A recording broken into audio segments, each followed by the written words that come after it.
एक बार की बात है। गौतम बुद्ध अपने शिष्यों के साथ एक गांव से दूर किसी बड़े नगर की तरफ जा रहे थे। गर्मी के दिन थे और रास्ता भी बहुत लंबा था।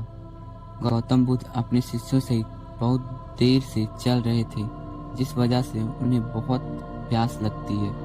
वहां से कुछ ही दूरी पर बरगद के वृक्ष की एक घनी छांव थी। सभी लोग उस वृक्ष के पास पहुंच जाते हैं।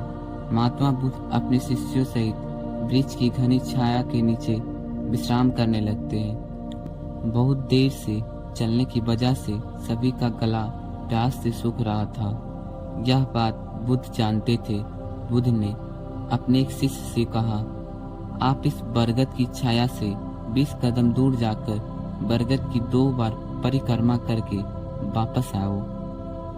शिष्य वैसा ही करता है जैसे बुद्ध ने बताया।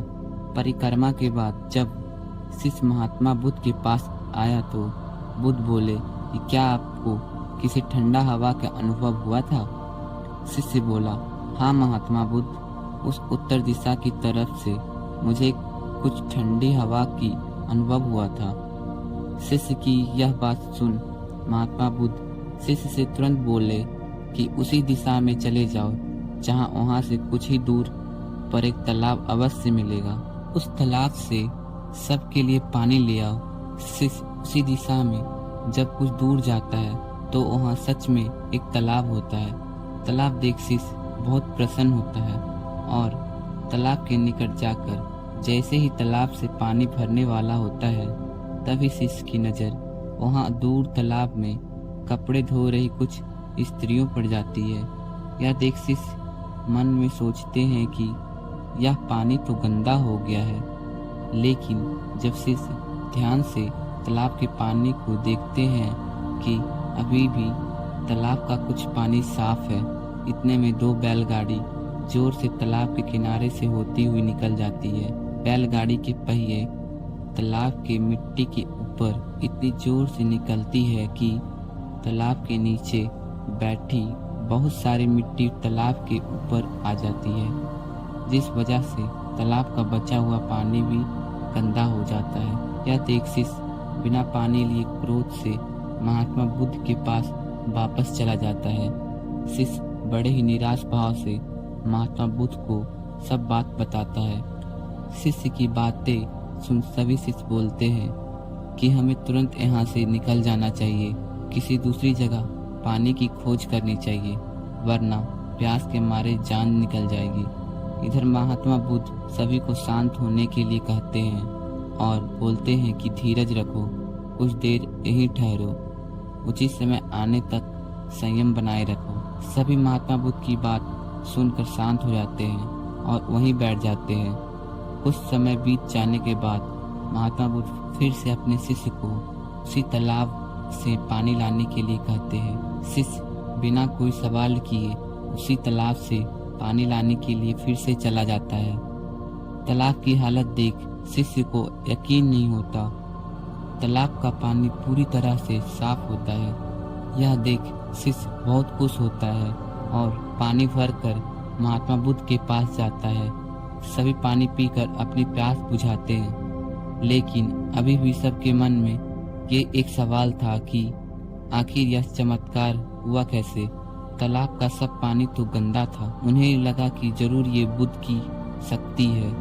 उनमें एक शिष्य ने यह सवाल महात्मा बुद्ध से पूछ ही लिया कि यह चमत्कार आपने कैसे किया? शिष्य का जवाब देते हुए महात्मा बुद्ध बोले, यह कोई चमत्कार नहीं, यह आपके सब्र का फल है।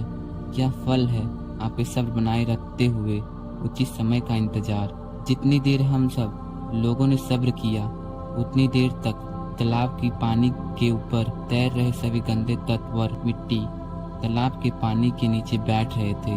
फिर कुछ देर बाद शिष्य जब वहां तालाब के पास पहुंचा, तब तक सब दूषित कण नीचे बैठ चुके थे, जिस वजह से तालाब का पानी पहले की तरह साफ हो चुका था तथा तालाब साफ दिखाई दे रहा था। यदि उस समय आप लोगों ने सब ना किया होता, धैर्य ना रखा होता, तो आप सब इतनी गर्मी में पानी की खोज में प्यासे रहकर शायद अब तक मृत्यु को प्राप्त हो गए होते, क्योंकि यहाँ से अगला कोई तालाब है या नहीं, और होगा भी तो क्या उसका पानी साफ होगा या नहीं।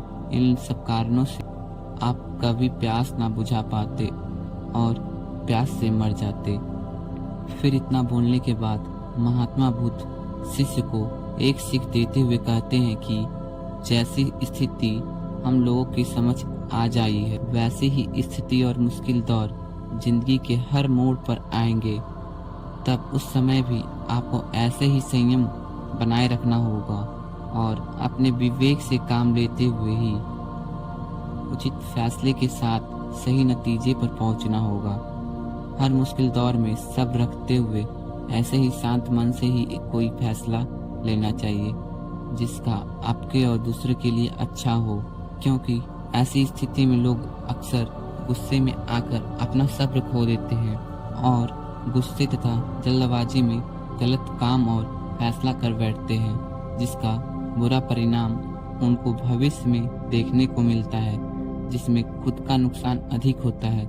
कुछ परिस्थितियां जीवन में ऐसी होती है जहां हमें सब्र बनाए रखते हुए उचित समय का इंतजार करना होता है, लेकिन लोग अक्सर यहीं पर अपना सब्र खो देते हैं और उचित समय आने का इंतजार नहीं करते, जिस वजह से उनको आगे चलकर दुख और मुश्किलों का सामना करना पड़ता है।